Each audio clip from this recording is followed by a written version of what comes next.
Well, let's move back to our northern neighbour, Zimbabwe, check in on those markets. And as they stand for the day, the mining index sitting at just over 80.46.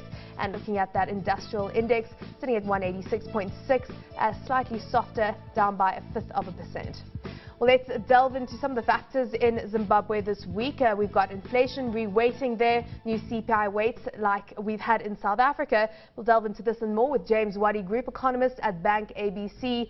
James, thanks for your time today. So looking at the inflation figures and the new CPI weights, talk us through the expectations when it comes to the changes it might have to the overall inflation number. And that, of course, that inflation print with the new weights coming in for January. Yes, true. The authorities revised this new CPI basket. As you may know, our old CPI was kind of no longer a reflection of the consumption pattern for the general public. So this triggered the revision, which is normal, as we constantly have to revise in order to keep up pace with the changing consumer patterns. So with regards to the changes that were brought by the authorities, food inflation, food items, we saw an upward revision of food in weight from 31.9% to about 33.5%. So I think food is still a dominant item in the CPI basket, which is typical of most African markets.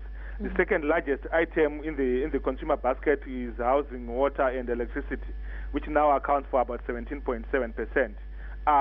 This is from the past 16.2%. So we have seen quite a number of items in the CPI basket being revised upwards, with one or two revised downwards in order to reflect the current expenditure patterns. And inflation, on the inflation front, true inflation for January came off from 2.9% in December to 2.5% in January. I think we have witnessed kind of containment of inflation pressures, largely because of weak demand. We haven't seen quite activity on that front. Let's turn to one of the key export generating sectors. You've got the tobacco selling season commencing. It commenced last week. And you're looking at, in fact, growers this time around of 65,000. That's almost double the grows in the previous season. So what are the expectations when it comes to output from the tobacco sector and the type of prices that grows in Zimbabwe might fetch? Yes, true. I think there are two issues here why there's so much excitement with regards to tobacco. Mostly because a lot of farmers have tended to shift away from maize to tobacco because of efficient payment system with respect to tobacco. And as well, when you look at the favorable prices that prevailed last season, most of the farmers have found it attractive to venture into tobacco. So the doubling of number of growers from last year to this year is a reflection of that excitement. Expectations are that maybe we could surpass. Last year we sold about 144 million kgs.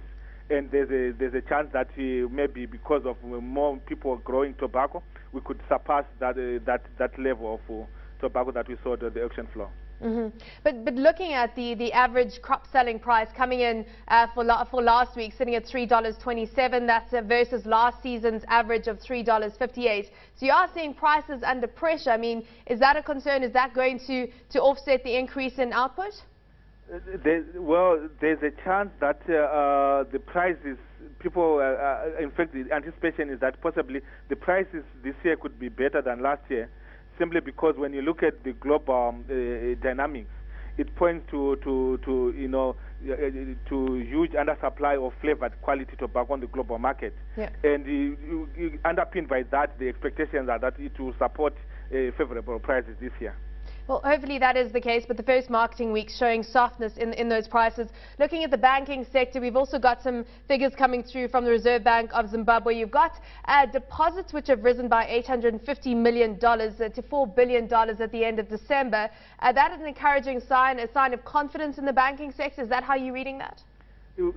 Partly it's a reflection of the increasingly important role by the banking sector in terms of intermediation in the economy.